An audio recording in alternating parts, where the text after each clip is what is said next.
అమ్మ phone lift చేయని పనికి మాలేదవా. ఈరోజు కొత్త కొత్త తిట్లతో నీ మెదడు వాచాను. శవాల వెనకాల మరమరాలు వేరుకునే ఎండుకొత్తి పండుకొత్తి మొహం నువ్వుని, మిశానంలో బఠానీలు అమ్ముకునే పేసు నువ్వుని, ఎడారిలో అడుగులు ఆరబెట్టుకుని తినే పేసు నువ్వుని. నా బూతు నీ భవిష్యత్. ఆపువే తల్లి సార్లు లిఫ్ట్ చేస్తాను.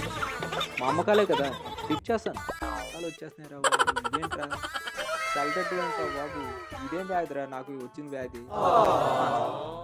నన్ను మనసంతగా బతుకునేవా నువ్వు? ఏంటి టార్చరు నాకు? ఒరే నాన్న గుండెల్లో నొప్పి వస్తుందిరా. అయితే కాళ్ళు చేతులు ఆడటం లేదు, భయంగా ఉందిరా.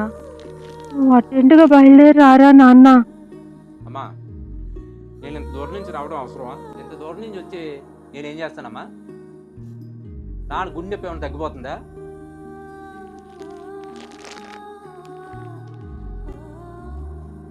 ఇప్పుడు కానీ నేను హాస్పిటల్కి వెళ్తే ఈ 2,20,000 నాతో బలవంతం గట్టించేస్తాను. అందుగురించి ఏదో విధంగా తప్పించుకోవాలి. నేను నువ్వు ఇచ్చిన డబ్బులు సునీల్ గడ్కి జాబ్ కోసం ఇచ్చేసానమ్మా. ఒక్క పైసా కూడా లేదు నా దగ్గర. నేను రాలేనమ్మా, దయచేసి అర్థం చేసుకో. డబ్బులు వద్దురా నాన్న, నువ్వు బయలుదేరి వస్తే చాలు. ఇటువంటి సమయంలో నువ్వు నా పక్కన ఉంటూ కొంచెం ధైర్యంగా ఉంటుందిరా. ప్లీజ్ రా నాన్న, రారా నాన్న, ప్లీజ్ రా, త్వరగా రారా. వైట్ రేషన్ కార్డు, ఆర్ఎక్స్రే ఉందా? రెండు కూడా ఉన్నాయిరా నాన్న. ఒక పని చేయి, కాకినాడ గవర్నమెంట్ హాస్పిటల్ తీసుకుపో. ప్రైవేట్ హాస్పిటల్ అనుకో టెస్టులకి అయితే ఇబ్బంది పడతావు.